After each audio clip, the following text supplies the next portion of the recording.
Naga Sastra dan Sabuk Inten. Audiobook, novel silat. Cerita, Esa Mintarja. Bab 4. Gagal dari serangan pertama ini, Watu Gunung menyerang pula dengan kakinya ke arah perut Mahesa Jenar, tetapi juga seperti serangannya yang pertama. Serangan ini pun dengan mudahnya dapat dihindarkan. Melihat kedua serangannya itu menyentuh pakaian lawan pun tidak, Watu Gunung menjadi semakin marah. Kembali ia membuka serangan dengan tangannya ke arah dada, dan sekaligus mempersiapkan tangan yang lain untuk menutup jalan menghindar.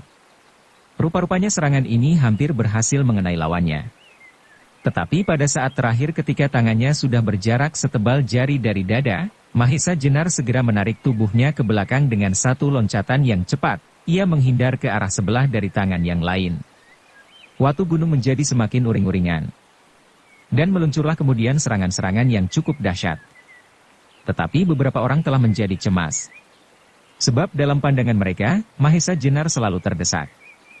Pada saat terakhir, Mahesa Jenar merasa betul-betul terdesak. Memang lawannya pada saat itu tidaklah dapat dianggap ringan, meskipun belum sekuat Mantingan, tetapi Watu Gunung mempunyai keistimewaan juga. Ia begitu percaya kepada kekuatan jarinya, sehingga berkali-kali ia menyerang dengan menyodok perut, kening dan mata. Maka timbullah keinginan Mahesa Jenar untuk menguji kekuatan daya tahan lawannya. Ketika pada suatu saat pertahanan dada Watu Gunung terbuka, cepat-cepat Mahesa Jenar mempergunakan kesempatan ini. Seperti seekor burung menyambar belalang, ia pergunakan sisi telapak tangannya untuk menghantam dada lawannya. Serangan itu begitu mendadak dan cepat sehingga lawannya tak sempat menghindarinya.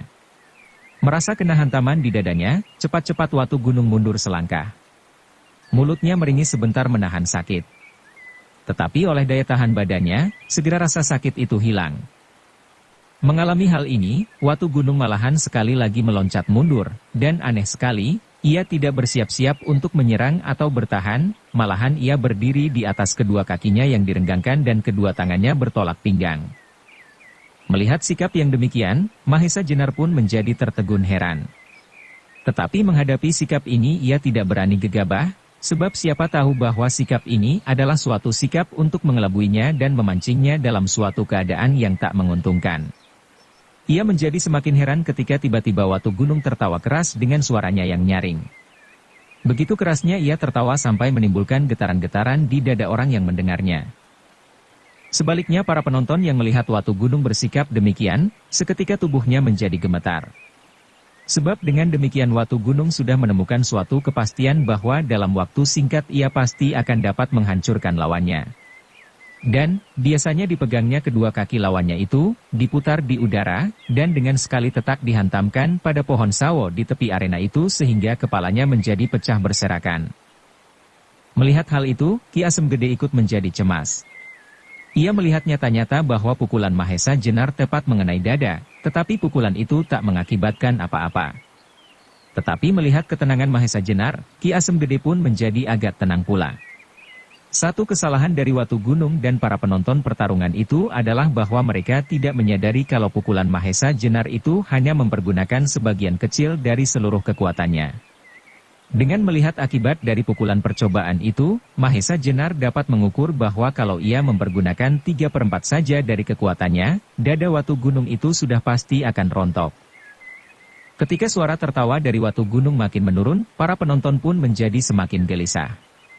Sebab, demikian suara itu berhenti, demikian Watu Gunung akan menyerang dengan dahsyatnya tanpa menghiraukan hantaman lawan. Dan biasanya pada waktu yang singkat ia telah berhasil meringkus kaki lawan itu dan membenturkan kepalanya di pohon sawo. Berbeda dengan semua pikiran-pikiran itu, tiba-tiba Mahesa Jenar mendapat kesan yang aneh dari suara tertawa itu. Ia jadi terkenang pada suatu peristiwa yang sangat memalukan dan hampir-hampir menjatuhkan namanya. Peristiwa itu terjadi beberapa waktu yang lalu ketika ia masih menjabat sebagai perwira pasukan pengawal raja. Pada saat Demak sedang membentuk dirinya dan memperkokoh kedudukannya, di mana dibutuhkan kekuatan yang sebesar-besarnya, maka di daerah pantai selatan berdirilah suatu himpunan dari beberapa tokoh-tokoh sakti dari golongan hitam yang ingin mempergunakan kesempatan untuk kepentingan diri sendiri serta golongannya. Gerombolan ini diketuai oleh seorang yang sakti dan berkekuatan luar biasa, yang menamakan dirinya Lawa Ijo. Sehingga gerombolan itu pun kemudian lazim disebut gerombolan Lawa Ijo. Pada masa jayanya, Lawa Ijo mempunyai daerah pengaruh yang luas di daerah selatan sepanjang pantai sampai ke daerah Bagelen dan Banyumas. Menurut kabar, gerombolan ini bersarang di hutan Mentaok. Demikian merasa dirinya begitu kuat, sampai Lawa Ijo sendiri beserta beberapa orang kepercayaannya berani melakukan pengacauan di ibu kota kerajaan Demak. Meskipun pasukan keamanan sudah dikerahkan namun Lawa Ijo tak pernah bisa dijumpai, kecuali hanya bekas-bekas perbuatannya yang kadang-kadang tak mengenal perike manusiaan, dan tanda-tanda pengenal yang sengaja ditinggalkan, yaitu secarik kain yang bergambar seekor kelelawar berwarna hijau dan berkepala serigala diikatkan pada sebilah pisau, yang agak panjang. Bahkan kekurang ajarannya memuncak lagi dengan usahanya memasuki kamar perbendaharaan istana, di mana disimpan harta kekayaan istana beserta benda-benda untuk upacara yang terbuat dari emas, berlian dan permata-permata lainnya. Adalah suatu aib yang tercoret di muka para pengawal istana, kalau pada saat itu tak seorang pun yang mengetahui bahwa 5 orang gerombolan Lawa Ijo yang dipimpin oleh Lawa Ijo sendiri sampai dapat memasuki halaman istana bagian dalam. Untunglah bahwa pada saat-saat di mana gerombolan Lawa Ijo sedang mengganas, pasukan pengawal istana telah mengambil langkah-langkah seperlunya untuk menghadapi segala kemungkinan. Sehingga tiap malam tidak hanya para prajurit yang bertugas ronda keliling, tetapi juga para perwira. Malam itu adalah malam di mana Mahesa Jenar sedang mendapat giliran bertanggung jawab pada keselamatan raja serta istana seisinya. Dan justru pada malam itu pulalah gerombolan Lawa Ijo bertindak. Pada malam itu kira-kira hampir tengah malam, Mahesa Jenar di ruang penjagaannya merasakan angin aneh bertiup perlahan-lahan. Begitu nyamannya sampai para prajurit merasa kantuk dengan tiba-tiba dan bahkan menjadi tak kuat lagi menahan matanya. Mahesa Jenar sendiri merasa bahwa ia pun tak luput dari serangan itu. Tetapi ia adalah seorang prajurit yang berpengalaman. Begitu ia merasakan suatu ketidakwajaran, hatinya menjadi curiga. Meskipun demikian ia tidak segera bertindak. Mula-mula ia pusatkan kekuatan batinnya untuk melawan akibat angin yang aneh itu, sehingga lambat laun ia berhasil mengatasinya. Kemudian ia sendiri pun berpura-pura merebahkan diri di samping seorang perwira bawahannya yang sudah hampir tak kuat lagi menahan kantuknya. Tetapi begitu Mahesa Jenar berbaring, lalu berbisiklah ia perlahan-lahan sekali kepada perwira bawahannya itu. "Adi Gajah Alit, rupa-rupanya dirimu telah terkena sirat. Sadarlah dan cobalah melawan." Mendengar bisikan Mahesa Jenar ini, Gajah Alit menjadi seperti tersadar dari kantuknya. Cepat-cepat ia pun memusatkan seluruh kekuatan batinnya dan dengan sekuat tenaga ia melawannya. Akhirnya ia pun sedikit demi sedikit berhasil menguasai dirinya kembali. Ketika Mahesa Jenar melihat bahwa Gajah Alit telah dapat menguasai dirinya, kembali ia berkata, "Adi Gajah Alit, rupa-rupanya ada sesuatu yang tidak wajar di dalam istana ini. Aku kira sebagian besar penjaga sudah terlibat dalam cengkeraman sirep itu. Tetapi baiklah kita tidak usah ribut. Marilah kita berdua berusaha untuk menguasai keadaan." "Lalu apa yang harus aku lakukan Kakang Ranggatohjaya?" tanya Gajah Alit. Dengan berpura-pura tidur, mereka tentu tidak mengira kalau kita tengah mengadakan penyelidikan. "Marilah kita berpencar. Lewat pintu belakang dari ruangan ini. Kau pergi ke utara dan aku ke selatan. Kalau salah satu di antara kita melihat hal yang mencurigakan dan kiranya kita masing-masing seorang diri tak mampu mengatasi, sebaiknya kita memberi tanda dengan sebuah suitan." "Baiklah Kakang Rangga," jawab Gajah Alit.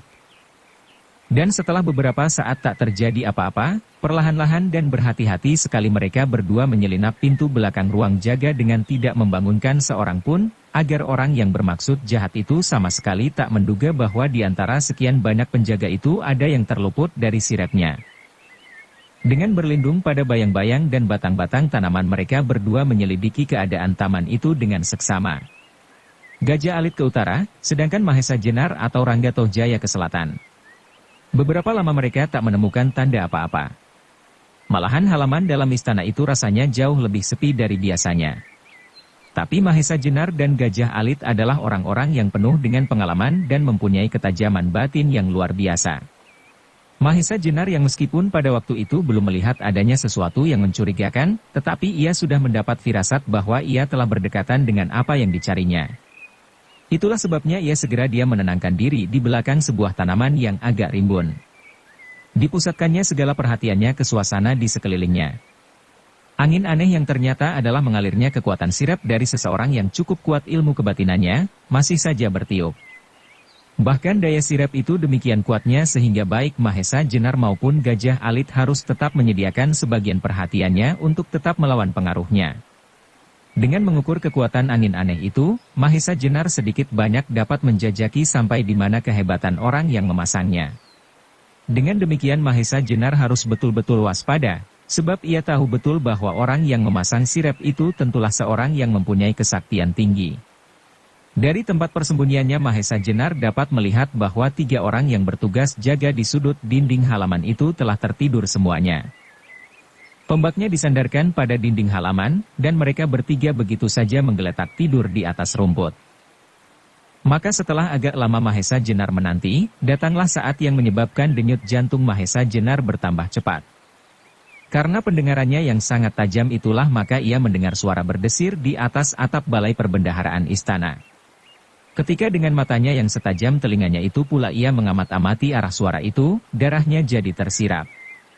Dilihatnya samar-samar bayangan yang berkerudung hampir seluruh tubuhnya berjalan mengendap-endap. Tiba-tiba bayangan itu berhenti hanya beberapa depas saja di atasnya. Mahesa Jenar segera mengatur jalan nafasnya supaya tidak didengar oleh bayangan itu. Dan memang rupa-rupanya bayangan itu sama sekali tidak mengerti kalau di bawahnya bersembunyi seseorang. Bayangan itu kemudian berdiri dan terdengarlah suatu suitan nyaring. Setelah itu ia berdiri tegak sambil memandang ke arah sudut pagar halaman. Tiba-tiba muncullah berturut-turut, hampir seperti seekor berati yang terbang dan hinggap di atas dinding pagar yang tingginya 1,5 kali tinggi orang. Dan kemudian terdengarlah tawa itu. Bayangan di atas balai perbendaharaan itu memperdengarkan suara tertawa yang walaupun tidak keras tetapi memancarkan suatu pengaruh yang luar biasa, sehingga seseorang yang mendengarnya hatinya menjadi begitu pedih seperti mendengar rintihan hantu kubur. Bukan itu saja. Keempat bayangan yang muncul kemudian itu memperdengarkan suara tertawa yang sama, sehingga terpaksa Mahesa Jenar harus segera dengan kekuatan batinnya menutupi lubang-lubang pendengaran hatinya untuk tidak menerima pengaruh jahat dari suara itu. Kemudian keempat orang itu meloncat dengan gaya seperti seekor burung, turun ke halaman. Seperti terapung di udara, mereka berlari ke arah bayangan di atas atap itu. Sementara itu dari arah lain Mahesa Jenar melihat bayangan seorang yang pendek bulat berlari seperti batu berguling-guling masuk jurang begitu cepatnya ke arah 4 bayangan itu. Belum lagi Mahesa Jenar berbuat sesuatu, bayangan itu sudah langsung menyerang. Hati Mahesa Jenar berdebar bertambah cepat. Bayangan yang gemuk pendek dan menggelinding cepat sekali tadi sudah pasti adalah Gajah Alit. Rupanya ketika Gajah Alit mendengar suitan bayangan di atas atap itu, ia mengira kalau Mahesa Jenarlah yang memberi tanda kepadanya untuk membantunya. Maka ketika ia dengan hati-hati sekali pergi ke arah suara itu, ia mendengar suara tertawa bersahut-sahutan. Dan ia melihat keempat bayangan itu seperti terbang mengarah ke balai perbendaharaan. Maka dengan tidak banyak pertimbangan lagi ia langsung menyerang keempat bayangan itu. Keempat bayangan itu rupa-rupanya sama sekali tidak menduga kalau ia akan mendapat serangan demikian hebatnya. Sehingga dalam beberapa saat rupa-rupanya Gajah Alit telah berhasil melukai satu di antaranya. Tetapi ketiga yang lain menjadi sangat marah dan segeralah terjadi pertempuran yang hebat sekali. Sementara itu Mahesa Jenar belum memperlihatkan diri. Kecuali keadaan masih belum memerlukan, rupanya Gajah Alit tidak begitu banyak mengalami kesulitan. Meskipun ia harus bekerja mati-matian melawan 3 orang yang mempunyai tenaga tempur yang cukup, ia sendiri memandang perlu untuk tetap mengawasi gerak-gerik bayangan di atas atap balai perbendaharaan itu. Dan apa yang diduganya ternyata benar. Bayangan di atas atap itu ternyata adalah pemimpinnya, yaitu Lawa Ijo sendiri. Melihat keempat orangnya itu tak segera dapat mengatasi lawannya, Lawa Ijo tampaknya tidak sabar lagi. Tiba-tiba ia mengeluarkan suatu suitan nyaring dan seperti seekor elang menyambar ia terjun dari atap. Kedua tangannya dikembangkan dan tampaklah jari-jari tangannya yang kokoh kuat itu siap menerkam Gajah Alit. Mahesa Jenar yang memang sudah siap, tidak membiarkan Gajah Alit dilukai, segera ia pun meloncat dari persembunyiannya. Geraknya tampak kuat, tangkas dan teguh seperti seekor banteng yang terluka menyerang lawannya. Mendengar suitan dari atas atap itu, Gajah Alit segera sadar bahwa suitan itu seperti yang didengarnya tadi, ternyata bukanlah suara Mahesa Jenar. Maka segera ia melontarkan diri jauh ke belakang sampai 4-5 depa, dan segera bersiap menghadapi kemungkinan dari musuhnya yang baru itu.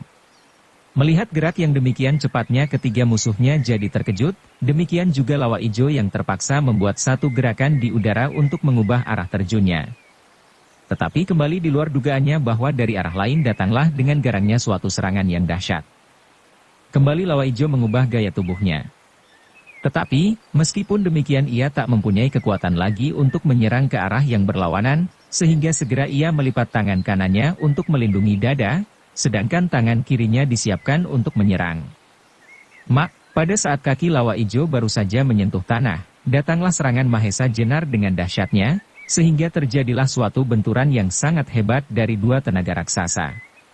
Tetapi rupanya Mahesa Jenar menang perhitungan, sehingga lawa ijo terdorong ke belakang dan kehilangan keseimbangan. Ia berguling 2 kali ke belakang dan barulah ia dapat tegak kembali. Tetapi, sementara dadanya terasa nyeri sekali, nafasnya agak sesak. Pukulan Mahesa Jenar yang dilontarkan sepenuh tenaga itu rupanya telah melukai bagian dalam tubuh lawa ijo. Meskipun demikian, pada saat benturan itu terjadi, tangan kiri lawa ijo ternyata telah dapat mengenai pundak Mahesa Jenar, sehingga tangan kanan Mahesa Jenar pun menjadi sakit dan geraknya menjadi terbatas. Gajah Alit yang melihat munculnya Mahesa Jenar dengan tiba-tiba itu menjadi girang, dan geraknya bertambah mantap. Sambil menyerang kembali ia sempat berkata, Kakang Rangga, rupa-rupanya kau mau mengajak main sembunyi-sembunyian. Tetapi Mahesa Jenar diam saja, sebab ia sedang berhadapan dengan lawan yang sangat tangguh. Maka, segera terjadi 2 kancah pertarungan yang dahsyat. Mahesa Jenar melawan lawa ijo, dan Gajah Alit melawan 3 orang pengikut lawa ijo. Mungkin karena lawa ijo telah berhasil dilukainya lebih dahulu, maka pertempuran antara Mahesa Jenar dan lawa ijo segera tampak berat sebelah. Sekali 2 kali memang ia bisa mengenai tubuh Mahesa Jenar, tetapi sebaliknya Mahesa Jenar telah mengenainya 2 kali lipat. Karena tangan kanannya terluka, Mahesa Jenar memusatkan serangannya pada kecepatan gerak kakinya. Dan ternyata ini berbahaya sekali bagi lawa ijo. Pada suatu kali lawa ijo dengan dahsyatnya menyerang arah tenggorokan Mahesa Jenar dengan 2 buah jarinya yang dirapatkan. Cepat-cepat Mahesa Jenar menghindar dengan menarik tubuhnya sedikit ke samping. Tetapi secepat kilat lawa ijo mengubah serangannya dengan suatu tendangan ke arah ulu hati Mahesa Jenar. Serangan itu datangnya cepat sekali, sehingga hanya dengan gerakan yang kecepatannya tak dapat dilihat, Mahesa Jenar berhasil menangkis serangan itu dan dengan tangannya mendorong kaki itu ke dalam. Dorongan itu begitu kuatnya sehingga lawa ijo terputar setengah lingkaran. Maka kembali Mahesa Jenar mempergunakan kesempatan ini. Belum lagi kaki lawa ijo itu menjejak tanah, Mahesa Jenar telah memberikan suatu tendangan dan dengan tumitnya ia mengenai lambung lawannya. Kembali lawa ijo terlompat beberapa langkah. Dan karena dada lawa ijo memang sudah terluka, maka pukulan ini rasanya jauh lebih hebat dari serangan yang pertama, sehingga lawa ijo terlompat ke belakang. Mahesa Jenar yang akan memburunya, terpaksa segera menghentikan geraknya. Seleret sinar putih terbang menyambar dadanya. Secepat kilat ia miringkan tubuhnya, dan sinar putih itu lari hanya berjarak setebal daun dari dadanya, mengenai dinding balai perbendaharaan dan langsung menancap di sana hampir sampai ke tangkainya. Ternyata benda itu adalah sebilah pisau yang pada tangkainya diikatkan secarik kain yang bergambar seekor kelelawar hijau dengan kepala serigala. Melihat pisau itu tertancap begitu dalam, hati Mahesa Jenar tersirap juga. Kalau saja pisau itu menancap di dadanya, entahlah apa jadinya. Sementara itu terjadilah suatu hal di luar dugaan. Setelah melemparkan pisaunya, segera lawa ijo meloncat ke belakang dan secepat kilat ia melarikan diri. Mahesa Jenar tentu saja tak membiarkan lawa ijo lari, sehingga ia segera mengejarnya. Tetapi di luar dugaannya pula, kedua orang yang turut mengeroyok Gajah Alit segera meninggalkannya dan menghadangnya. Mereka sekarang sudah memegang senjata di tangan masing-masing. Sebuah belati panjang. Mahesa Jenar menjadi jengkel sekali.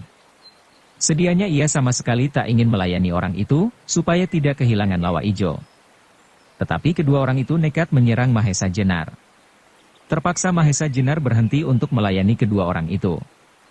Baik Mahesa Jenar maupun Gajah Alit mengerti akan maksud kedua pembantu lawa ijo itu, yaitu untuk memberi kesempatan kepada pemimpinnya supaya dapat meloloskan diri. Karena itu Gajah Alit pun berusaha untuk menghindari pertarungan dengan lawannya yang tinggal seorang itu untuk dapat mengejar Lawa Ijo. Tetapi lawannya itu pun sudah seperti orang kemasukan setan. Maka akhirnya Mahesa Jenar dan Gajah Alit mengambil keputusan untuk menyelesaikan lawan masing-masing, baru berusaha menangkap Lawa Ijo. Tetapi belum lagi mereka berhasil menyelesaikan pertempuran itu, Lawa Ijo telah meloncat ke atas dinding halaman. Kemudian kembali terdengar suara tertawa itu, suara tertawa yang menusuk-nusuk hati begitu pedihnya seperti suara rintihan hantu kubur. Dengan cepat tertawanya itu makin lama makin terdengar jauh dan lemah. Menyaksikan hilangnya Lawa Ijo di depan matanya, Mahesa Jenar dan Gajah Alit menjadi gusar bukan kepalang.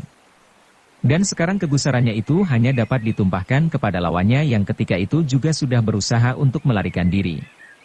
Maka dengan kekuatan penuh, Mahesa Jenar segera menghantam lawannya. Pisau yang dipegang oleh kedua orang itu sama sekali tak berarti. Dan sekali pukulan Mahesa Jenar melayang mengenai kepala salah seorang di antaranya, sehingga terdengar suatu jerit ngeri. Disusul teriakan keras dari yang seorang lagi karena tulang-tulang rusuknya rontok disambar kaki Mahesa Jenar. Maka seperti batang pisang keduanya roboh di tanah dan tak bergerak-gerak lagi.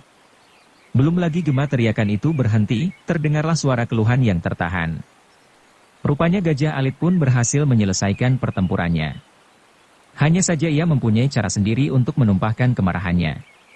Dengan tangannya yang pendek kukuh itu ia menyambar leher lawannya. Lalu dengan ibu jarinya yang kokoh ia menekan leher itu sampai nafas lawannya putus. Namun meskipun pada pagi harinya terjadi kegemparan dalam istana, serta hampir tiap-tiap mulut menyatakan pujian terhadap Mahesa Jenar dan Gajah Alit, yang telah berhasil menggagalkan usaha Lawa Ijo, bahkan dapat pula membinasakan 4 orang anggotanya, tetapi Mahesa Jenar tetap merasa kagum akan kekuatan tenaga batin lawannya. Meskipun terjadi perkelahian begitu hebatnya, serta beberapa kali terdengar teriakan dan suitan, namun tak seorang pun dari mereka yang tertidur karena pengaruh sirep itu terbangun. Apalagi suara tertawa itu. Alangkah tajamnya, sehingga mempunyai pengaruh yang luar biasa. Orang yang tidak mempunyai daya tahan yang kuat tentu akan terpengaruh karenanya, akhirnya menggigil ngeri dan kehilangan tenaga. Sekarang, pada saat ia bertanding melawan Watu Gunung untuk kepentingan Ki Asem Gede, kembali ia mendengar tertawa yang demikian. Mirip sekali dengan suara tertawa Lawa Ijo. Orang-orang yang tak berkepentingan serta tak terlibat dalam perkelahian itu pun menjadi menggigil karenanya. Bahkan beberapa orang telah terduduk lemah tanpa kekuatan lagi untuk dapat berdiri. Mendapat ingatan itu, kegusaran hati Mahesa Jenar seperti tergugah. Dalam sejarah hidupnya belum pernah ada seseorang penjahat yang sudah berada di bawah hidungnya terluput dari tangannya. Meskipun ia sekarang bukan lagi seorang prajurit Demak, ia tetap memiliki jiwa pengabdian untuk kedamaian hati rakyat.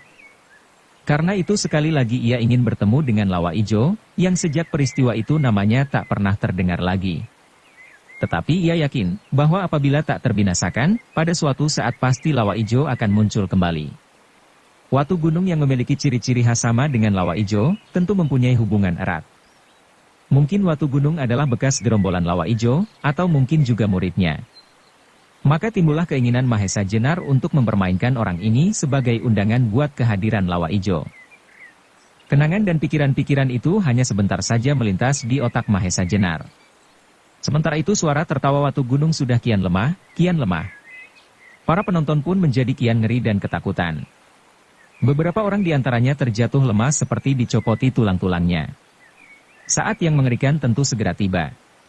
Para penonton yang mengharap segera berakhir riwayat kelima iblis itu, meratap dalam hati. Tepat pada saat mulut Watu Gunung terkatup, matanya segera berubah jadi merah dan liar. Wajahnya tampak bertambah bengis. Ia memandang Mahesa Jenar dengan tajam. Tangannya direntangkan ke samping, sedangkan jari-jarinya yang kuat itu dikembangkan, siap untuk menerkam dan merobek lawannya. Setapak demi setapak ia maju mendekati umpannya. Tetapi, sementara Mahesa Jenar pun telah siap, dan telah mendapat keputusan untuk mempermainkan lawannya. Tetapi ia tetap waspada dan hati-hati, sebab ia tahu betapa kuatnya Lawa Ijo. Kalau saja orang ini dapat mewarisi segala kehebatan Lawa Ijo, pertarungan tentu akan menjadi sangat sengit sekali. Ketika jarak mereka tinggal kira-kira 2 depa, Watu Gunung menggeram hebat. Lalu dengan gerak yang cepat sekali ia melompat menerkam Mahesa Jenar. Serangan yang dilontarkan dengan sepenuh tenaga, serta dari jarak yang begitu dekat dengan kecepatan yang tinggi, menjadikan darah para penonton berdesir. Apalagi ketika mereka melihat Mahesa Jenar tidak sempat menghindari serangan itu. Ia hanya dapat melindungi dirinya dengan tangannya, yang disilangkan di muka dadanya untuk menahan terkaman jari-jari Watu Gunung. Memang saat itu Mahesa Jenar sama sekali tidak berusaha menghindar. Ia hanya mempergunakan tangannya untuk melindungi dadanya. Dan ketika serangan itu datang, terdengarlah beberapa jeritan tertahan, justru dari para penonton. Sedangkan Ki Asem Gede pun tak sempat mengedipkan matanya. Mereka mengira bahwa akan terjadi suatu benturan yang dahsyat dan tangan Mahesa Jenar akan dipatahkan. Tetapi apa yang terjadi adalah jauh dari itu. Sama sekali tak terjadi benturan yang keras. Sebab waktu tangan Watu Gunung menyentuh tangannya, Mahesa Jenar surut ke belakang selangkah untuk memusnahkan tenaga lawan.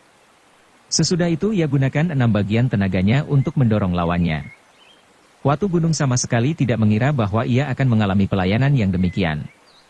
Karena itu seperti bola besi yang dilemparkan ke udara oleh tenaga seekor banteng, ia melayang sebentar dan terjatuh beberapa depa ke belakang. Hanya karena kelincahan dan keuletannya saja maka ia tidak terpelanting dan jatuh bergulingan. Meskipun tubuhnya bergetar, Watu Gunung berhasil tegak di atas kedua kakinya, bahkan ia telah siap pula dengan sebuah pertahanan. Bagus. Ulet juga orang ini, desis Mahesa Jenar. Tetapi Mahesa Jenar tidak mau memberi kesempatan lagi. Watu Gunung geragapan, cepat-cepat ia rendahkan tubuhnya dan melindungi lambungnya dengan siku. Tapi rupanya Mahesa Jenar tidak betul-betul menyerang lambung itu, sebab sebentar kemudian tangan kanannya sudah berputar mengenai tengkuk Watu Gunung. Kembali Watu Gunung terhuyung-huyung ke samping. Dikerahkannya semua tenaganya untuk menahan tubuhnya supaya tidak jatuh, dan dengan susah payah ia berhasil juga. Perubahan yang terjadi demikian cepatnya itu, menyebabkan para penonton terkejut bukan kepalang.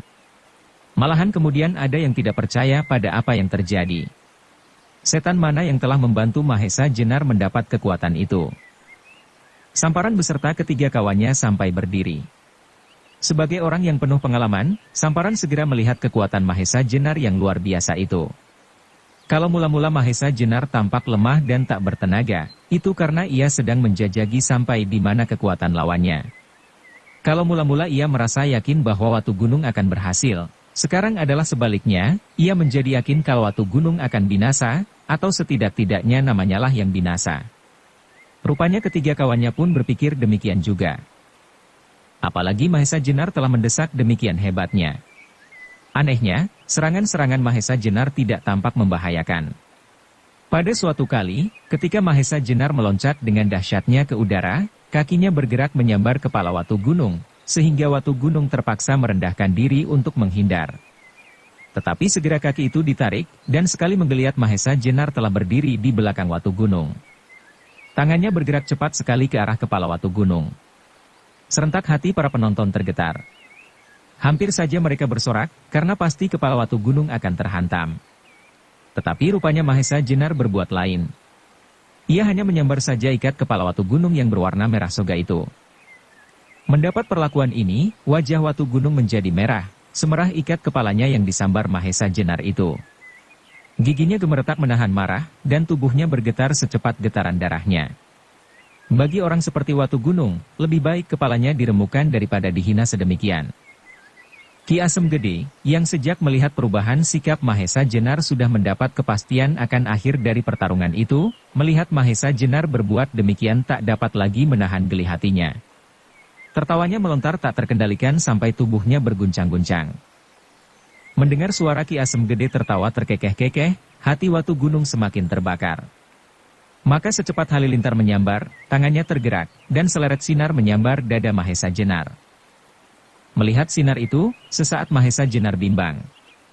Kalau ia menghindar, tentu pisau itu akan mengenai salah seorang penonton yang berdiri di luar arena itu. Tetapi ia tidak mempunyai waktu banyak untuk berbimbang-bimbang. Pada saat yang tepat ia miringkan tubuhnya seperti apa yang ia lakukan sewaktu ia menghadapi keadaan yang sama, ketika ia bertempur dengan Lawa Ijo. Tetapi sekarang ia tidak menghendaki pisau itu menelan korban orang yang tak berdosa. Dengan suatu gerakan yang sukar dilihat dengan mata, tangan Mahesa Jenar menyambar tangkai pisau itu. Tahu-tahu pisau itu sudah di tangannya. Melihat adegan itu, penonton menjadi gempar. Mereka menjadi lupa bahwa di antara mereka masih ada 4 orang iblis yang menyaksikan pertunjukan itu dengan penuh kemarahan. Kecenderungan mereka untuk memihak Mahesa Jenar akan menambah dendam ke-4 orang itu. Ki Asem Gede yang paling tak dapat menguasai dirinya. Seperti orang anak kecil, ia berteriak-teriak memuji. Bagus, bagus, bagus. Tetapi, tiba-tiba teriakannya dan kegemparan penonton pun mendadak terhenti. Mereka melihat seorang dengan lincah meloncat ke dalam arena sambil memegang sebuah pedang pendek. Itulah Gagak Bangah, anggota termuda dari kawanan iblis itu. Rupa-rupanya ia tidak dapat lagi mengendalikan dirinya melihat Watu Gunung dihinakan sedemikian. Meskipun ia merasa bahwa ia sendiri tidak akan mampu melawan Mahesa Jenar, tetapi berdua dengan Watu Gunung adalah lain soalnya. Ia sendiri tidak sekuat Watu Gunung, tetapi ia mempunyai kelebihan dalam hal kecepatan bergerak. Dan kecepatannya itu apabila digabungkan dengan kekuatan tenaga Watu Gunung mungkin akan dapat merobohkan lawan yang bagaimanapun tangguhnya. Melihat seorang kawannya memasuki arena, hati Watu Gunung yang sudah tipis sekali itu menjadi tergugah kembali. Ia sudah tidak peduli lagi kepada peraturan yang ditentukan dalam pertarungan itu. Melihat seorang lagi masuk dalam arena, Mahesa Jenar terkejut. Ia surut beberapa langkah ke belakang, dan pandangannya mengandung pertanyaan. Tetapi dengan tak banyak cakap, Gagak Bangah sudah memutar pedang pendeknya dan dengan kecepatan yang luar biasa ia menyerang Mahesa Jenar. Tunggu, terpaksa Mahesa Jenar ingin mendapatkan penjelasan sambil meloncat menghindari serangan itu. Adakah kau ingin menggantikan Watu Gunung? Tetapi, ia tidak mendapat jawaban, bahkan kini Gagak Bangah dan Watu Gunung menyerang bersama-sama.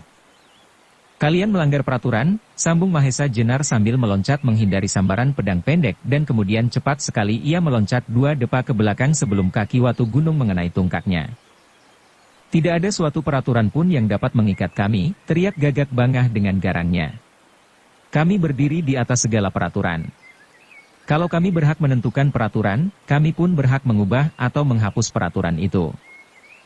Mahesa Jenar jadi sadar bahwa ia berhadapan dengan orang-orang yang licik dan tidak bersikap jantan. Ia paling benci pada sifat-sifat yang demikian. Ia lebih menghargai seseorang yang mengakui kekalahannya daripada orang yang licik dan curang. Itulah sebabnya kemarahan Mahesa Jenar tergugah. Tetapi ia sekarang berhadapan dengan 2 orang yang mempunyai keistimewaan masing-masing dan tergolong dalam tingkatan yang cukup tinggi. Karena itu ia harus mengerahkan sebagian besar kepandaiannya. Ki Asem Gede yang menyaksikan kecurangan itu pun menjadi gusar. Untuk melawan 2 orang, belum tentu Mahesa Jenar dapat menang.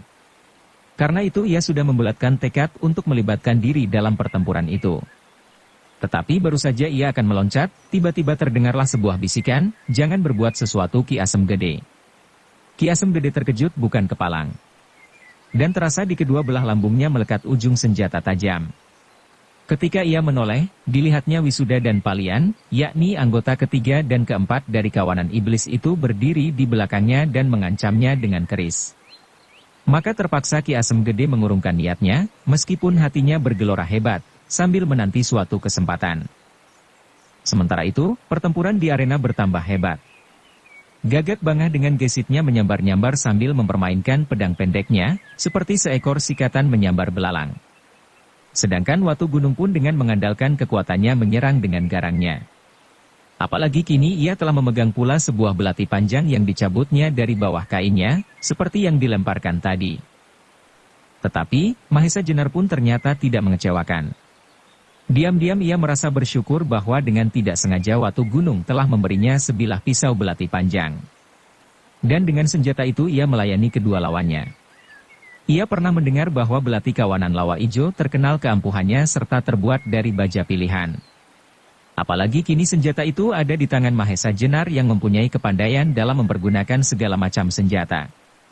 Maka dalam waktu yang singkat ujung belati itu dengan dahsyatnya menyerang lawannya dan seolah-olah berubah menjadi beribu-ribu mata pisau yang mematuk-matuk dengan garangnya. Keadaan yang seimbang dari pertempuran itu tidak berlangsung lama. Sebab segera Mahesa Jenar berhasil mendesak lawannya ke dalam keadaan yang sulit. Sebenarnya Mahesa Jenar tidak biasa membinasakan lawannya, apalagi tidak ada sebab-sebab yang memaksa. Ia lebih suka mengampuni seseorang apabila orang itu sudah tidak dapat berbuat apa-apa. Tetapi tidak demikian halnya terhadap orang-orang yang licik dan curang. Sebab orang-orang yang demikian sudah tidak menghargai lagi sifat-sifat kejantanan dan kekesatriaan. Orang-orang semacam itulah yang selalu akan menimbulkan bencana. Karena itu terhadap orang-orang yang demikian, juga kepada lawannya itu, Mahesa Jenar telah mengambil keputusan untuk membinasakan sama sekali. Maka segera ia merangsang lawannya lebih hebat lagi. Pisau panjang yang berada di tangannya itu bergerak semakin cepat sehingga hampir merupakan gumpalan-gumpalan sinar yang bergulung-gulung mengerikan sekali. Watu Gunung dan Gagak Bangah sama sekali tidak menduga bahwa Mahesa Jenar memiliki kepandaian yang demikian tinggi.